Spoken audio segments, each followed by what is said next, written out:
membuka bagian yang akan kita bahas dari Katekismus Heidelberg. Kita sudah membahas mengenai baptisan kudus, ya. Baptisan, sakramen baptisan.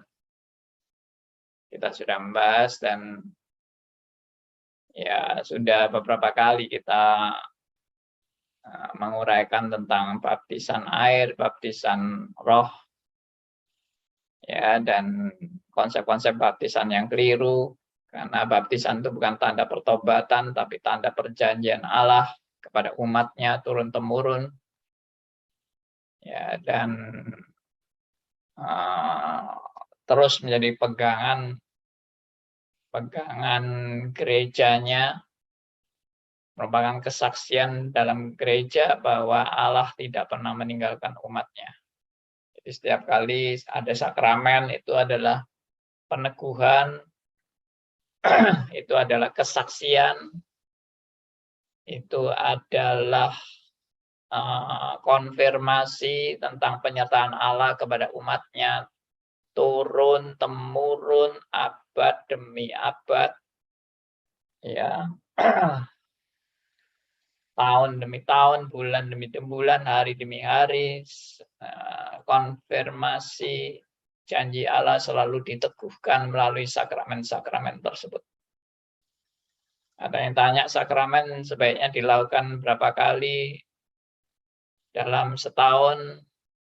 Ya, tiap gereja punya polisi yang beda-beda, tidak bisa disamakan dan tidak ada masalah mau tiap minggu, sakramen perjamuan kudus, sakramen baptisan juga silakan, mau 3 bulan sekali juga silakan, mau setahun 2 kali juga silakan.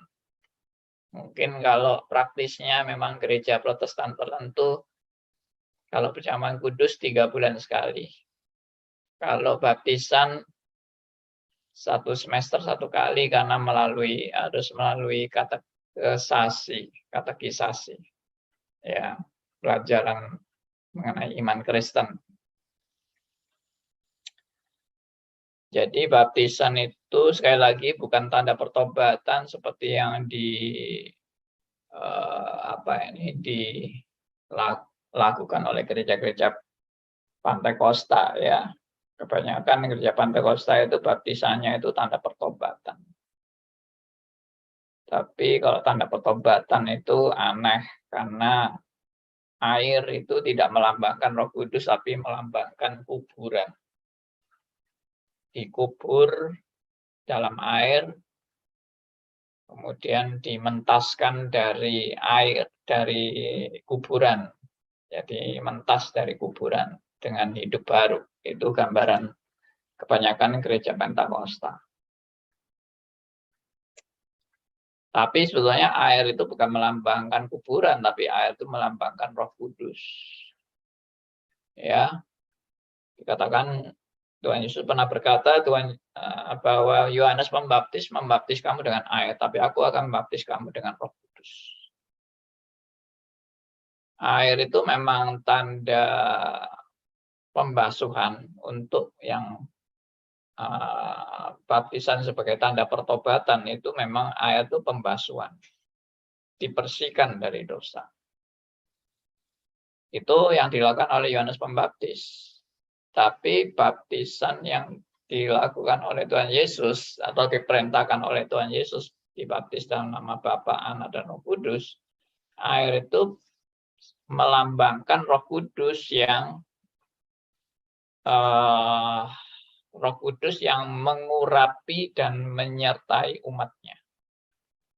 Sekali lagi, Roh Kudus yang mengurapi dan menyertai umatnya, sehingga Roh Kudus itu dicurahkan dari atas ke bawah, bukan Roh Kudusnya di bawah lalu kita masuk ke Roh Kudus, dicelupkan dalam Roh Kudus lalu airnya keluar lagi dari Roh Kudus. Nah, itu sudah nggak connect gitu ya di dalam simbolnya. Tapi kalau air dicurahkan dari atas ke bawah itu menunjukkan bahwa Roh Kudus menyertai, Roh Kudus mengurapi, ya Roh Kudus memimpin kehidupan orang percaya. Dan itu sebagai tanda perjanjian yang terus-menerus dinyatakan bahwa Allah itu tidak pernah meninggalkan umatnya, tidak pernah meninggalkan orang-orang percaya. Oke, itu semua kita sudah bahas dengan clear ya. Baik, saya lanjut di pertanyaan 70. Apa itu dibasuh dengan darah dan Roh Kristus? Dibasuh dengan darah dan Roh Kristus. Jawabannya, mendapat pengampunan dosa dari Allah berdasarkan rahmat karena darah Kristus yang telah ditumpahkannya bagi kita dengan pengorbanannya pada kayu salib. Dan pembaruan oleh Roh Kudus serta pengudusan olehnya menjadi anggota tubuh Kristus, supaya kita makin lama makin mati bagi dosa dan menempuh hidup saleh serta tidak bercela. Nah, ini proses pengudusan. Jadi yang dimaksud dengan dibasuh dengan darah dan Roh Kristus adalah yang pertama, pengampunan dosa oleh karya Kristus di kayu salib. Kristus menghapus dosa saudara dan saya, ya, mengampuni dosa saudara dan saya, dan menghapus hutang akibat dosa, yaitu maut. Itu yang dihapus oleh Kristus. Jadi saudara tidak lagi sebagai orang hukuman, tapi saudara sudah diubahkan menjadi anak Allah. Bukan orang-orang terhukum lagi. Sebelum Anda menerima Yesus, Anda adalah orang-orang terhukum, terkutuk, di bawah hukuman kutuk Allah. Karena manusia semua sudah jatuh dalam dosa dan sudah di bawah kuasa maut. Ya, berarti kan di bawah kutukan. Nah, Kristus itu membebaskan kita dari kutukan. Karena siapa yang percaya kepada Kristus, dia sudah dibebaskan dari kutuk dosa. Kenapa kok bisa percaya pada Kristus lalu dibebaskan dari kutuk dosa? Ya karena percaya pada Kristus itu berarti kita masuk menjadi satu di dalam karya Kristus di kayu salib. Jadi karya Kristus di kayu salib, kalau kita percaya, kita menerima Yesus sebagai Tuhan dan Juru Selamat, maka karya Kristus di kayu salib yang 2000 tahun yang lalu itu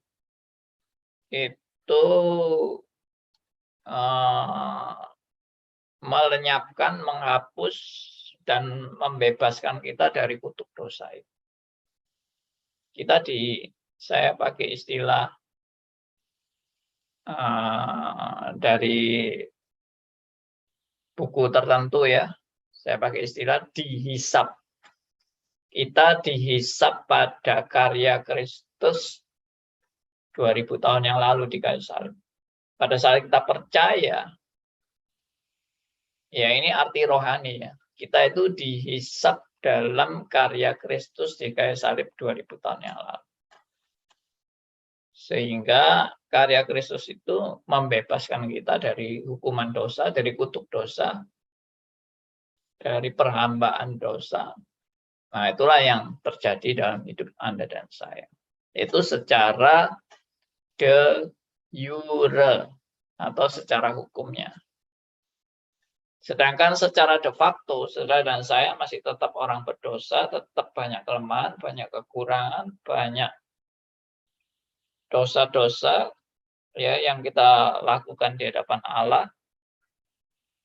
Dan itu tidak bisa lenyap sampai kita mati. Ya, kenapa Tuhan membiarkan manusia lama itu tetap bercokol dalam hidup Anda dan saya sebagai orang percaya ya? Karena Tuhan mau menunjukkan bahwa betapa hidup kita itu benar-benar dijalani hanya karena anugerah Tuhan, bukan karena kehebatan dan kemampuan kita. Only by His grace. Ya, ya ini sudah mungkin ratusan kali saya sebutkan only by grace, only by His grace. Ya, karena emang inti Alkitab itu mau menunjukkan bahwa Anda itu diselamatkan bukan karena perbuatan baik. Tapi seringkali pertanyaan-pertanyaan itu muncul ya yang menunjukkan suatu konotasi atau pemahaman bahwa banyak orang Kristen itu memahami bahwa keselamatan itu melalui perbuatan baik. Barusan saya lihat-lihat di Facebook dan di message-nya,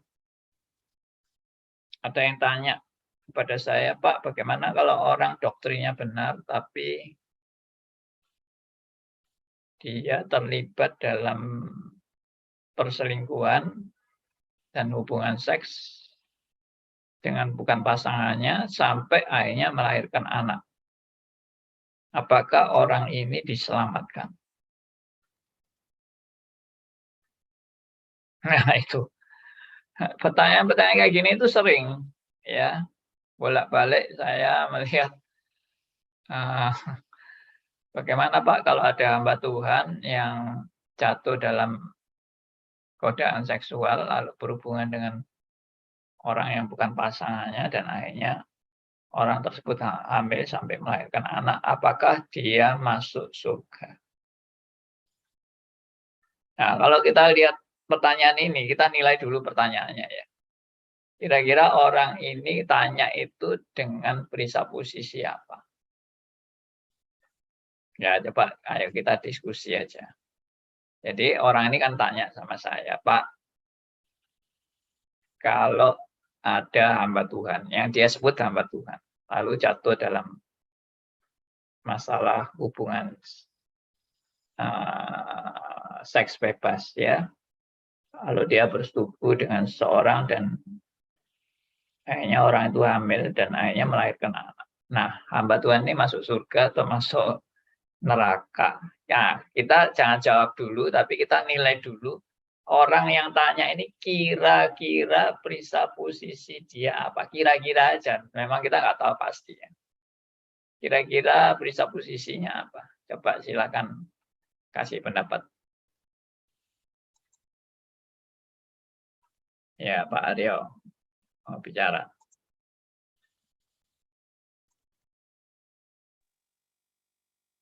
Silakan, sudah Ya, on. ya posisinya kelihatan sekali menghakimi yang bukan urusannya dia harusnya. Ya, oke. Terlalu pribadi. Jadi dia sudah mungkin menganggap orang kayak gitu pasti masuk neraka ya. Iya. Oke. Silakan yang lain. Ada pendapat tentang ini? Bagaimana pertanyaan menjawab? Bukan menjawab dulu. Bagaimana kira-kira presupposisi dari orang yang bertanya ini? Bagaimana Pak kalau ada hamba Tuhan yang jatuh dalam hubungan seks yang bukan pasangannya, lalu akhirnya orangnya hamil dan melahirkan anak. Kira-kira hamba Tuhan ini masuk surga atau enggak? Nah, presupposisinya apa? Kalau Pak Aryo tadi bilang, ya orang ini sudah menghakimi hamba Tuhan tersebut. Yang lain?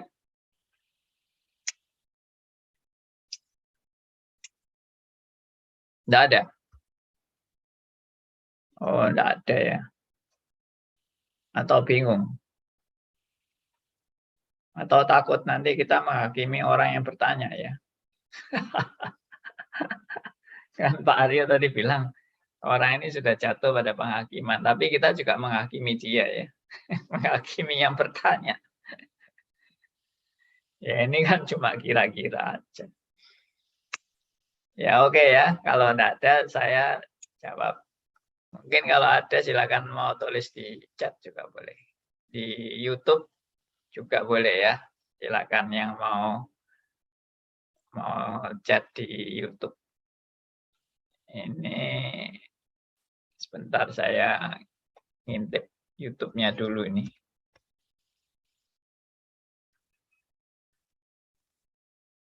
YouTube.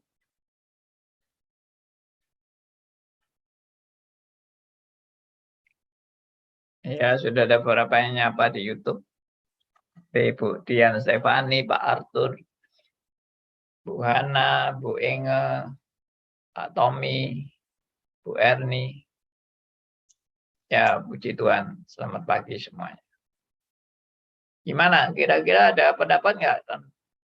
Bagaimana kita kira-kira menduga si penanya ini perisa posisinya apa?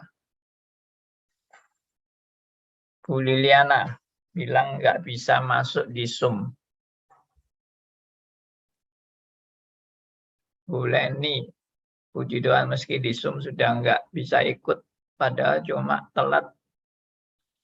Loh kenapa nggak bisa? Mestinya bisa, meskipun telat. Sekarang masih berlangsung. Ya, Zoom masih bisa.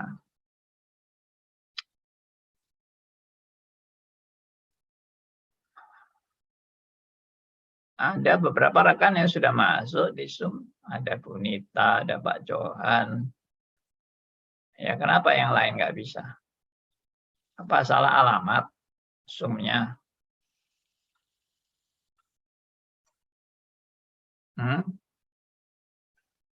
Atau saya bagikan yang salah ya?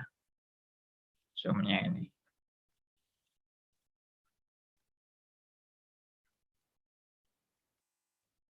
Gimana ini? Host-nya ini.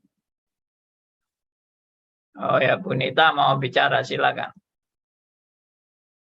Silakan Bu Nita. Kayaknya Bapak kirim link Zoom-nya salah deh Pak. Tadi saya soalnya udah buka juga salah. Oh, waduh maaf. Kayaknya ya Pak, tadi saya belum buka. Kenapa bisa salah ya? Coba saya ulang lagi deh. Padahal saya ambil dari sumbernya host ini. Kok bisa salah? 4UT09. Saya dapat dari adminnya tadi Pak, jadi ada 2. Saya cobain dari Pak Andi, kok nggak bisa? Kok saya lihat Tuesday, hari Selasa. Oh, iya keliru. Saya kirim ulang.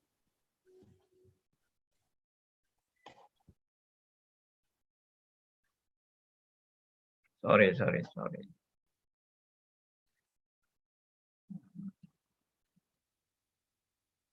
Makanya yang ikut cuma sedikit.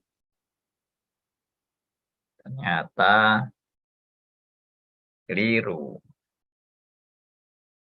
Yang YouTube-nya oke ya? Sorry. Oh ya, YouTube-nya oke.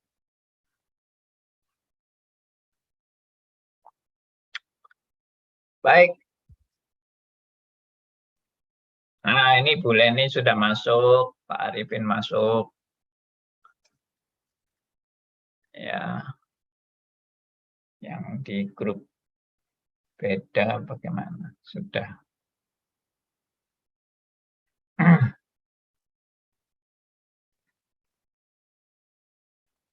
Nah, grup beda ini biasanya Pak Endarto yang bagikan. Sekarang Pak Endarto nggak bagikan ini.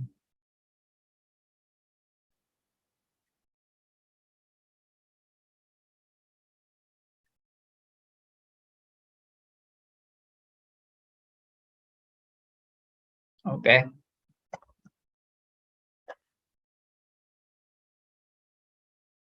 Ya, Bu Leni. Ini masih subuh ya di sana ya? Masih jam berapa itu di sana? Jam 3 pagi atau jam 4 pagi? Ya, oke.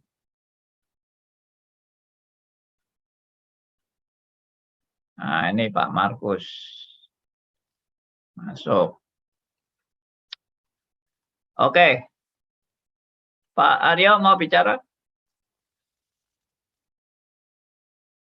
Silakan.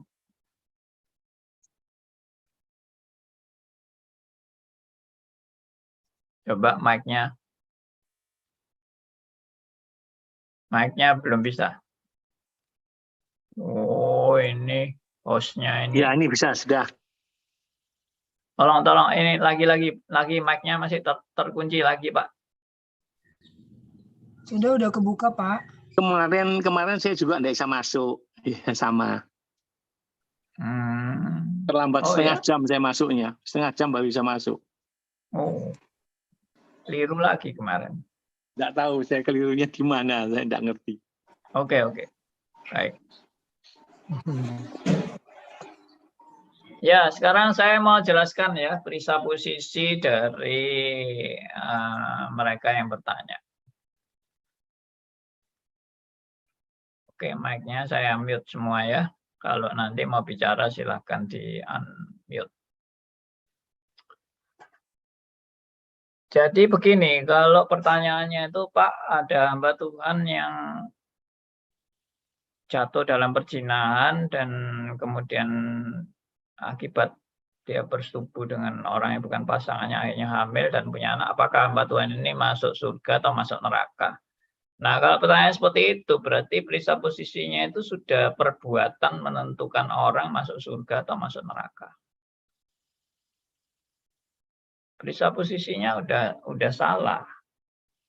Jadi kita sudah beranggapan orang kalau berbuat ini baru bisa masuk surga, kalau berbuat ini tidak bisa masuk surga. Nah, itu kita udah terjebak pada perbuatan.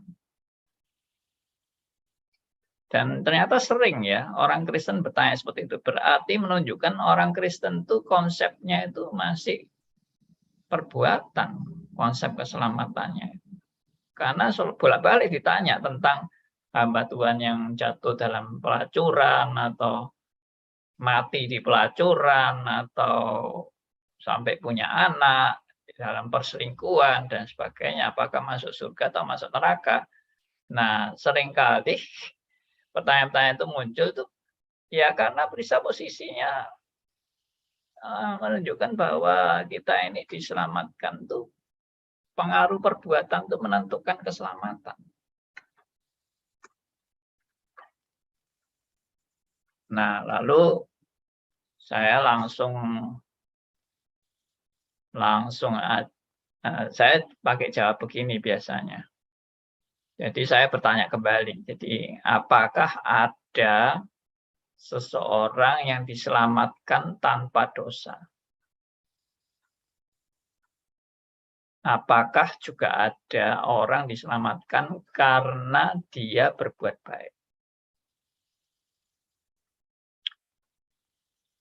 Tapi saya juga tidak membenarkan orang yang kepelacur atau dalam perselingkuhan itu nggak apa-apa. Saya juga tidak katakan gitu, tapi saya katakan bahwa apakah ada orang yang sudah bertobat, lahir baru dan bertobat, lalu berbuat dosa dengan tanpa merasa bersalah dan tanpa ada penyesalan di dalam dia berbuat dosa, alias enak-enak dalam dosanya dan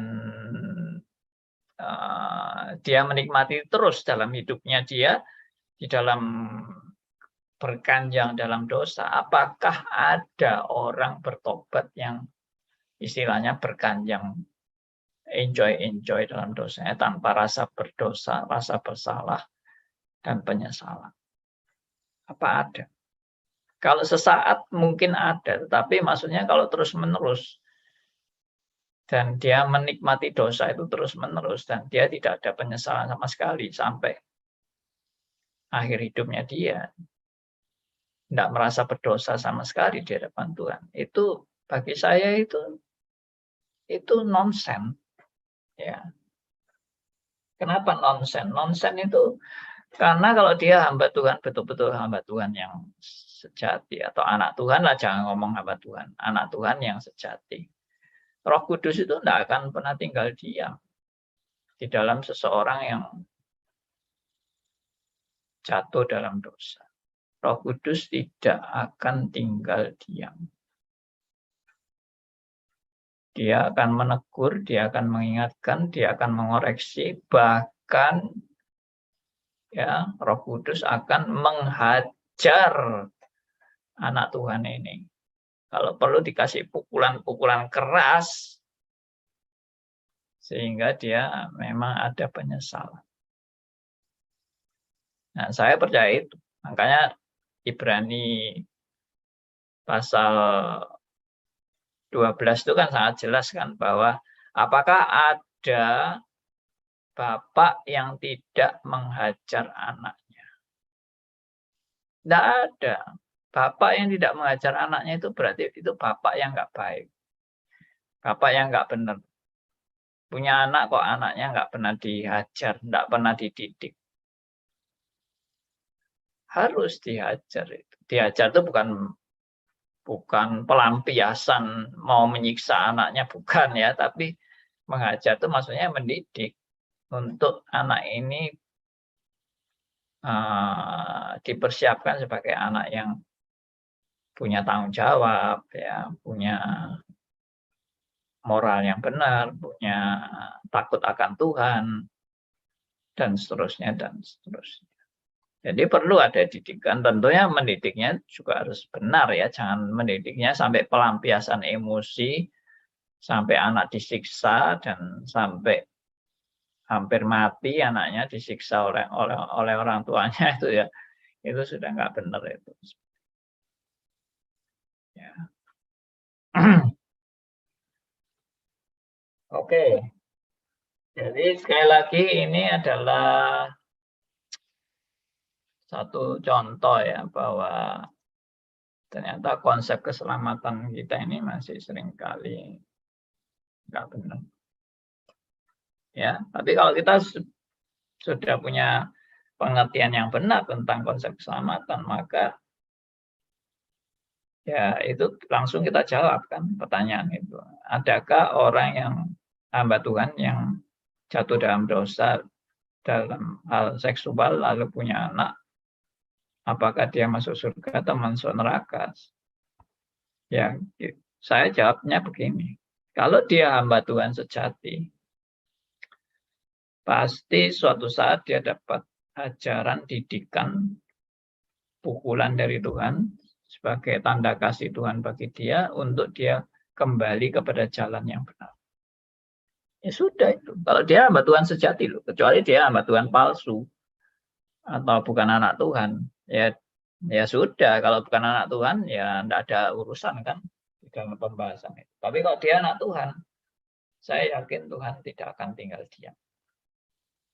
Tuhan tidak akan menjerumuskan anak Tuhan itu untuk terus-menerus menikmati dosanya tanpa ada didikan dan hajaran Tuhan. Pasti dididik, pasti dihajar, pasti dibentuk oleh Tuhan. Betul.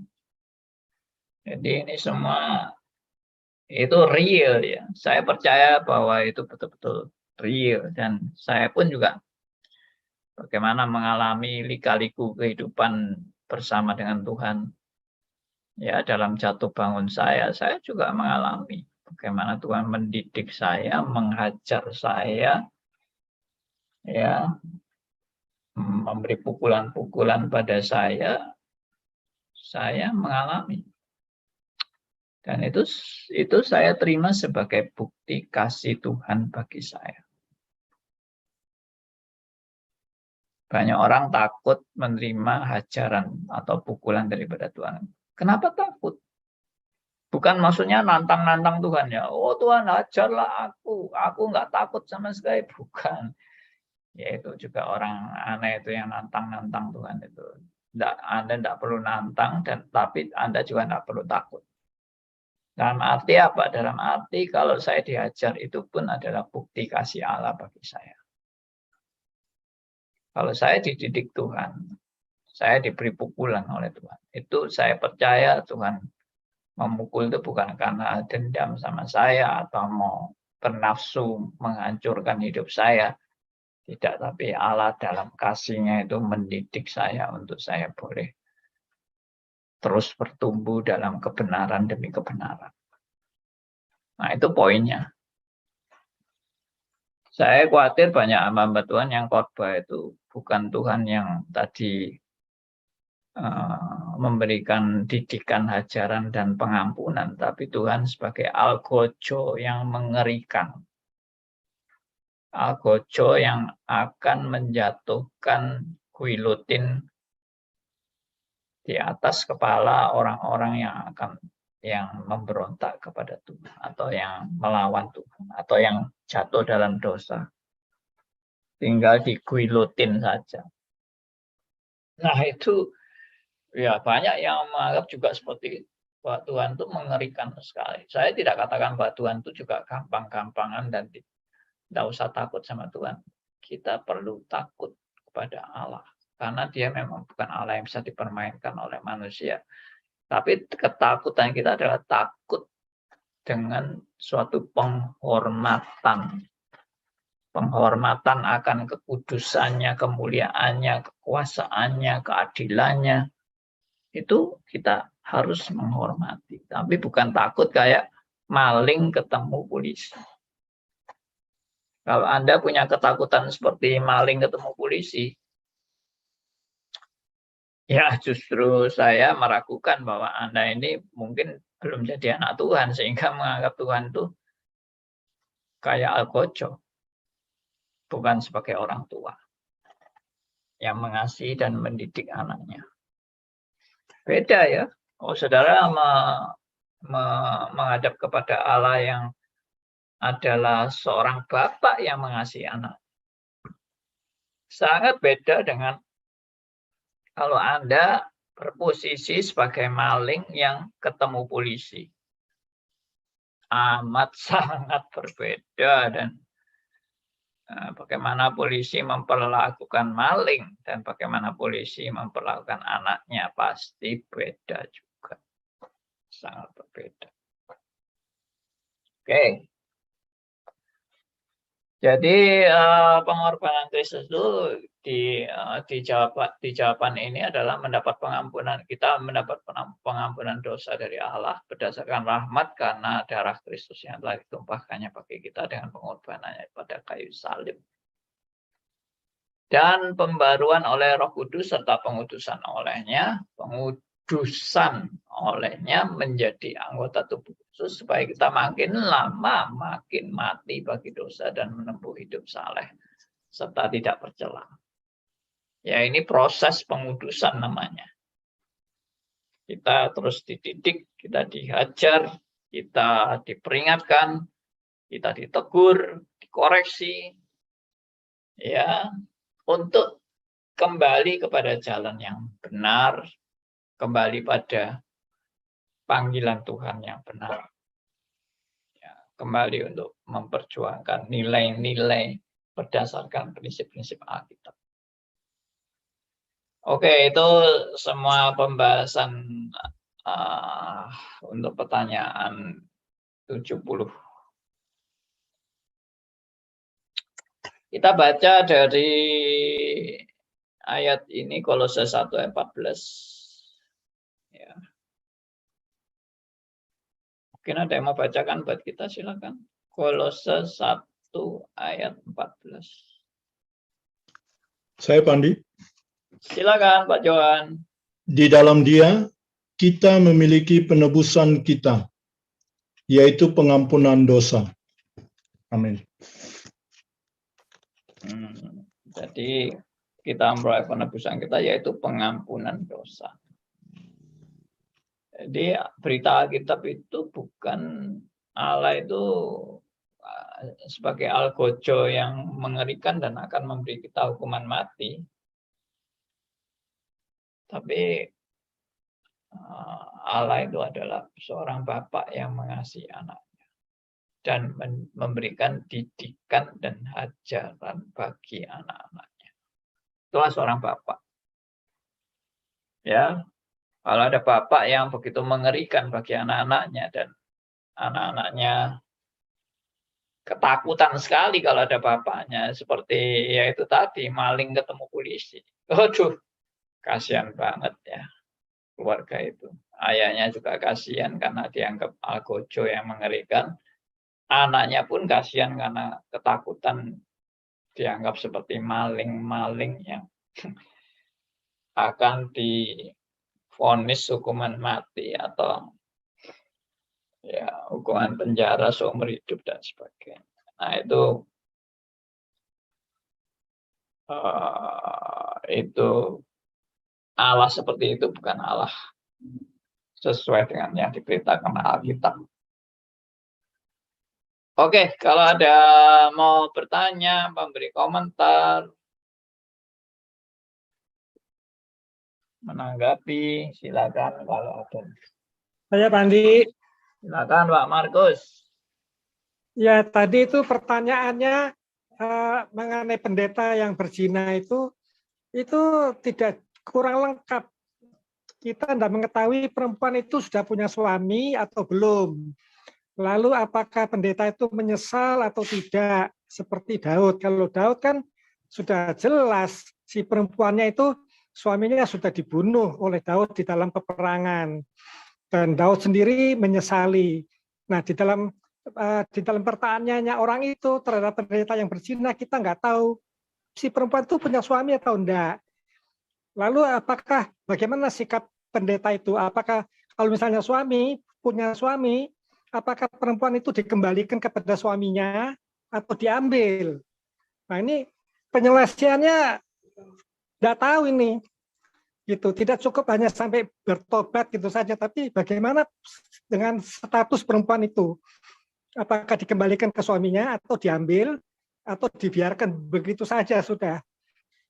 Nah, ini enggak jelas penyelesaiannya. Oke, cuma saya nggak mau memperjelas justru karena pertanyaan saya bukan masalah bagaimana menyelesaikan kasus ini gitu. Pertanyaan dia adalah pendeta ini selamat atau enggak. Jadi Pak Markus jangan terjebak nanti mau jadi polisi yang meneliti dan menyelidiki mengenai kasus ini sampai nyelimet-nyelimetnya diselidiki. Tidak perlu, karena kita bukan polisi kan. Yang kedua adalah pertanyaannya adalah ya ini, kalau ada hamba Tuhan yang melakukan dosa seperti itu, pertanyaannya adalah dia selamat atau enggak. Ya entah dia juga menyesal atau belum menyesal atau tidak menyesal. Ya. Nah, tapi prinsipnya kan kembali lagi jawabannya itu kepada doktrin. Dasar doktrin yang benar itu bagaimana. Makanya tadi saya bilang, presupposisi pertanyaannya itu sudah sangat jelas. Kalau ada orang-orang tanya seperti itu, selalu presupposisinya itu nampak jelas, yaitu apa? Perbuatan menentukan keselamatan. Nah, padahal itu bukan ajaran iman Kristen, loh. Saya tegaskan ya. Perbuatan mempengaruhi keselamatan, atau perbuatan membawa pada keselamatan, atau perbuatan najis menjauhkan kita dari keselamatan, itu bukan ajaran iman Kristen. Itu ajaran-ajaran di luar iman Kristen. Nah, itu poin yang penting di dalam kita mau membahas presupposisi orang tersebut. Oke ya, saya harap jelas. Ada yang lain? Yang mau menanggapi? Pak, Silakan Pak Arifin. Tadi Pak Markus mungkin koreksi sedikit. Itu yang kisahnya Daud bukan setelah Uria dibunuh. tapi perbuatan zinanya terjadi sebelum Uria dibunuh. Iya. Karena berbuat zina, jadi Daud akhirnya berbuat dosa berikutnya, yaitu merencanakan pembunuhan Uria melalui tangan orang. Itu koreksinya. Terus soal apakah itu tadi masuk diselamatkan atau tidak perbuatan baik itu memang pada orang dunia, maksudnya orang-orang yang belum paham tentang doktrin kita, itu mereka punya pikiran kok nyimut, kok enak ya, gitu loh. Jadi berbuat sak sukanya itu kok diselamatkan gitu. Jadi apa yang ada di otak mereka ya periksa posisinya, enak kalau gitu, berbuat dosa aja gitu. Tapi kalau saya ditanya itu diselamatkan atau tidak, saya gampang jawabnya. Kalau menjawab tentang pengajaran yang seperti tadi Pak Andi sampaikan, kita memang tidak menganut perbuatan baik itu menyelamatkan. Nanti mereka berdebatnya itu panjang. Kalau saya ada hal-hal seperti itu ditanya, ini orang Kristen berbuat dosa begini, diselamatkan enggak? Ya saya paling bilang, lah kok tanya aku bukan Tuhan. Itu semua Tuhan yang urus. Bagian kita adalah bagian kita memahami bahwa kita harus percaya pada Kristus dan segala anugerah itu diberikan oleh Kristus pada kita. Itu aja. Demikian Pak, makasih. Baik. Pertanyaan saya tadi mau mengarahkan kepada presupposisi sebenarnya. Jadi bukan kenapa Anda bertanya pada saya, yang mau jawab itu hanya Tuhan saja. Oke. Tapi maksudnya saya tidak mau menjawab juga masuk surga atau tidak. Bukan itu, tapi presupposisi dia yang udah nggak benar. Jadi pertanyaan itu mengandung presupposisi bahwa perbuatan bisa menentukan orang masuk surga atau masuk neraka. Nah itu sudah tidak benar presupposisi itu. Karena orang masuk surga atau masuk neraka tidak karena perbuatan. Apalagi kita mau membahas lebih terperinci. Ini suami sudah punya suami atau belum punya suami. Gak ada urusan punya suami, tidak punya suami. Ya toh, kalau berzina itu ya sudah salah. Bersetubuh dengan yang bukan istrinya itu ya sudah nggak benar. Entah suaminya mau dibunuh dulu atau dibunuh nanti. Ya sudah pokoknya perzinahan itu wis nggak benar gitu loh. Ya kan? Ya pun Ya, mungkin Pak, tak punya suami ya sudah tidak benar juga, wong itu bukan pasangan dia juga. bukan istrinya, betul Pak, setuju sudah. Iya, tapi kadang-kadang kita banyak yang nggak paham Pak. Maksudnya di Roma juga ada bahwa perbuatan baik itu dosa. Oh iya, Nah, perbuatan terus baik apa? dosa. Iya, perbuatan baik itu dosa. Iya, Kalau tidak dilakukan dengan iman yang benar. Nah, iya, terus ada juga yang berkata bahwa kalau kita tahu berbuat baik tapi kita tidak melakukan perbuatan baik, itu juga dosa. Itu yang di iya, tengah-tengah. betul. Tapi kalau kita berbuat jahat, itu juga dosa. Nah, Iya, yang ketiga ini pada umumnya mereka setuju. Yang kedua mungkin setuju, tapi yang tadi yang pertama mereka nggak setuju. Nah, ini memang harus belajar terus-menerus untuk hal itu. Memang betul. kalau nggak paham, memang jadinya presupposisinya pasti bertolak belakang. Iya, Demikian Pak Maksud. oke. Baik. Ya, jadi kita jangan juga terjebak pada kalau tadi Pak Aryo bilang penghakiman pada orang. Oh, ini masuk surga, oh ini masuk neraka. Ya, kita tidak bisa menghakimi orang kayak gitu ya, karena kita nggak tahu proses hidupnya dia itu belum berhenti. Dan kita juga nggak tahu pergumulan hatinya dia yang terdalam bersama dengan Tuhan itu yang kayak apa. Mana tahu kita. Setelah dia berbuat dosa, apakah dia hatinya benar-benar menyesal kepada Tuhan atau tidak. Atau tidak merasa berdosa sama sekali, atau merasa sangat berdosa dan dia menyesal, tapi dia seringkali juga lemah imannya, dia seringkali tergoda, jatuh lagi. Ya kita juga nggak tahu pergumulan dia yang sebenarnya bagaimana. Ya, nah makanya kita ini cuma bisa melihat tuh fenomenanya. Fenomenanya itu kan lahiriahnya. Tapi batiniahnya itu kan kita nggak bisa lihat.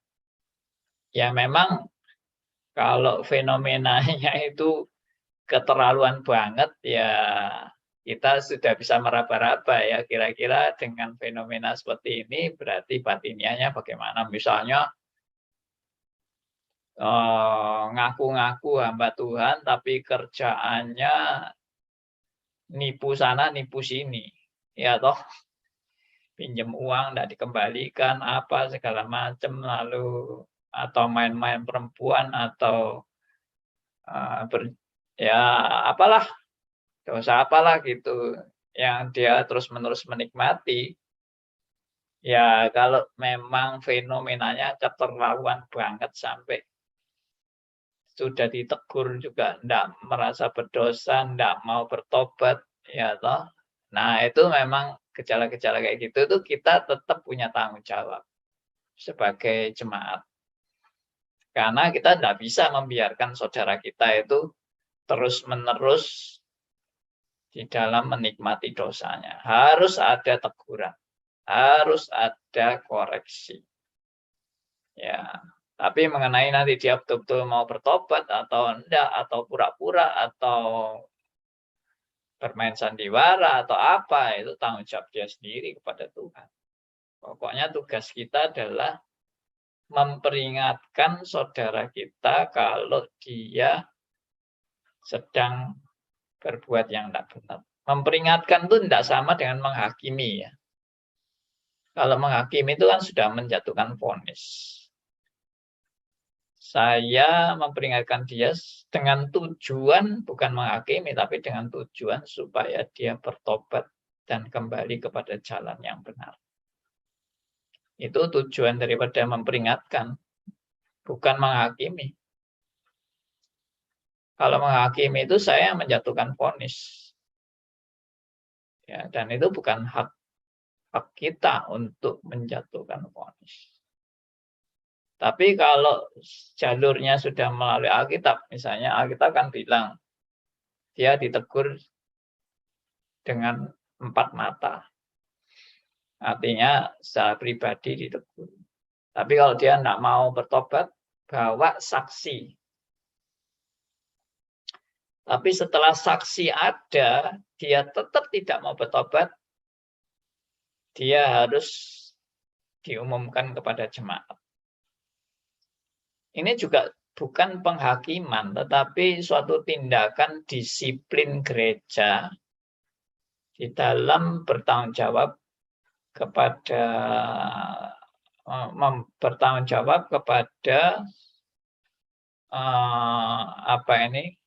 lembaga kegerejaan, ya, kepada umat Tuhan, di hadapan umat Tuhan dan di hadapan Tuhan. Itu kita harus bertanggung jawab bahwa orang ini sudah ditegur tapi tidak mau bertobat, ditegur lagi dengan saksi, membawa saksi, tetap tidak mau bertobat. Akhirnya orang ini dinyatakan sebagai orang yang di bawah siasat gerejawi. Ya, kalau gereja GKI dan sebagainya itu dulu istilahnya itu siasat ya. Tapi secara umum semua gereja membawa itu kepada status didisiplin oleh gereja. Di bawah disiplin gereja. Dan di bawah disiplin gereja itu juga termasuk jangan dilupakan bahwa yang namanya disiplin gereja bukan terus orang itu dikucilkan dan dibuang. Justru salah. Disiplin gereja itu bukan mengucilkan dan membuang, tetapi disiplin gereja itu adalah dalam rangka mengembalakan jemaat ini untuk kembali ke jalan yang benar. Jadi harus digembalakan, bukan dikucilkan dan dibuang. Yang saya lihat banyak gereja yang hanya melakukan dikucilkan, kalau perlu diusir dari gereja dan tidak usah kembali lagi. Nah, itu tidak benar. Saya tidak setuju pengusiran jemaat akibat dosa-dosanya dia, lalu sudah tidak boleh kembali ke gereja lagi. Kecuali orang ini betul-betul melawan dan merusak jemaat dengan ajaran-ajaran sesat atau bidat. Nah, itu keras. Kalau dia merusak jemaat dengan ajaran-ajaran bidat yang menyesatkan jemaat, wah itu memang harus diusir. Nggak bisa untuk ya didisiplin dulu, digembalakan dulu. Kalau tetap nggak mau dan dia tetap mau pegang ajaran sesat, ya sudah, kita bilang wah sudah. Kalau kamu masih berkeras hati di dalam ajaran sesat dan digembalakan nggak mau, ya dia kalau digembalakan nolak misalnya, dan dia anggap gereja kita yang sesat, ya sudah kita bilang goodbye aja. Silakan kamu berkomunitas dengan sesama sesatnya aja. Karena kita sudah berusaha, ya tetap nggak mau. Tapi kalau kita biarin dia, lalu dia mempengaruhi jemaat kita dengan ajaran-ajaran sesatnya, waduh itu seperti apa itu, benalu atau seperti nila setitik ya bagi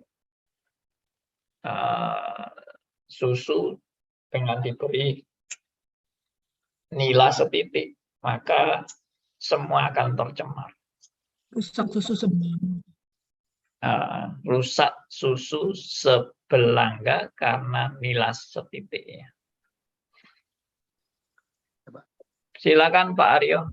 Jadi tujuan pendisiplinan gereja adalah dua. Satu, pendidikan atau mempertobatkan. Kedua, rekonsiliasi kembali. Ya, betul. Jadi dan itu namanya penggembalaan. Jadi saya lihat lemahnya gereja justru orang-orang yang didisiplin ini tidak digembalakan dengan serius. Orang tua saya, Pak, orang tua saya, ibu saya, dan semua om-om saya itu zaman dulu oleh GKI disiasat, diusir dari gereja. Karena melakukan praktek-praktek perdukunan karismatik. Sudah diperingatkan berkali-kali, ini tidak boleh. Yang satu jawab, "Lawang ada ayatnya loh, nek Korintus." Sudah 3 kali, sudah diusir, dimasukkan surat kabar, nama-nama sebagai berikut, disiasat gereja, dikucilkan karena melakukan praktek-praktek perdukunan. Dimasukkan 3 kali di iklan besar seperempat halaman. Waduh. Di Pewarta Surabaya. Luar biasa sekali. Itu masih punya kopinya ya Pak ya?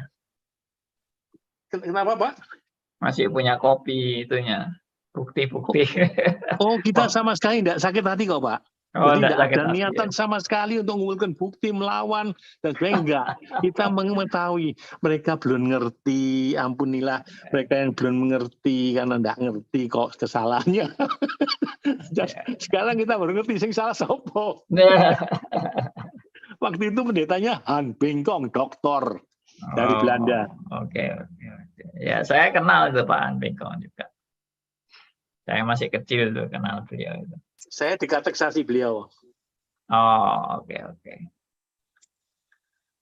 Ya. Ya, puji Tuhan ya. Ini kita sudah banyak belajar kebenaran yang memperlengkapi hidup kita sebagai anggota gereja, sebagai jemaat, sebagai anak Tuhan. Ya, untuk berjalan di dalam jalur yang benar. Oke, kita sudah jam 10 ini. Kita sampai di sini dan terima kasih buat semua rekan-rekan yang sudah memberikan pendapat-pendapat ya untuk kita saling memperlengkapi satu dengan yang lain. Baik, silakan Bu Nita boleh tutup dalam doa buat kita semua. Baik, Pak. Mari Bapak Ibu kita satu dalam doa. Ya Tuhan Yesus, Allah Bapa kami sangat berterima kasih untuk waktu yang Engkau berikan kepada kami. Ini suatu anugerah di mana kami boleh belajar kembali tentang kebenaran. Bahwa kami tidak memiliki hak apapun di hadapan-Mu untuk sesama kami. Bahwa kalau kami melakukan sesuatu itu, entah itu kebaikan, itu semua karena anugerah-Mu kepada hidup kami. Tidak ada yang bisa kami lakukan, Tuhan. Karena hidup kami hanya bergantung kepada Tuhan. Tolong kami, supaya kami memiliki hati yang bijaksana, melihat segala persoalan yang dialami saudara-saudara kami. Agar kami tidak cepat dengan mulut kami menghakimi. Dan kami tidak cepat dengan mulut kami juga mengatakan mereka itu bersalah. Biarlah kami terus-menerus mengevaluasi diri di hadapan-Mu. Apa yang sudah kami lakukan untuk kemuliaan Tuhan. Agar hidup kami terus-menerus diperbaharui Tuhan. Oleh Roh Kudus, biar kami tetap dihajar, dididik, dibina oleh Roh-Mu yang kudus. Dan terus-menerus menyadari hidup kami hanya bergantung kepada Tuhan. Terima kasih Bapa untuk keselamatan yang kami sudah rasakan dalam hidup kami. Bahwa Engkau mengasihi kami lebih dari segalanya. Apapun yang kami alami, entah itu pahit, manis, sedih, atau senang, itu semua terjadi karena Engkau mengasihi kami. Terima kasih Bapa. Kami mau melanjutkan aktivitas kami. Kau pimpin dan sertai kami semuanya. Terima kasih Bapa, Engkau juga berkati Pak Andi, anak-Mu, agar dengan pembelajaran yang diberikan kepada kami dalam ruang Zoom, atau YouTube, atau aplikasi radio RMC, biar menjadi berkat bagi banyak orang. Dan Tuhan juga berkati keluarganya. Tetap berikan kekuatan kesehatan di dalam menjalankan misi pekabaran Injil-Mu. Terima kasih Bapa, inilah kami yang penuh dengan kelemahan dan dosa-dosa. Memohon doa-doa kami. Hanya di dalam nama Yesus Kristus Tuhan Juru Selamat kami yang hidup, kami berdoa dan bersyukur. Amin.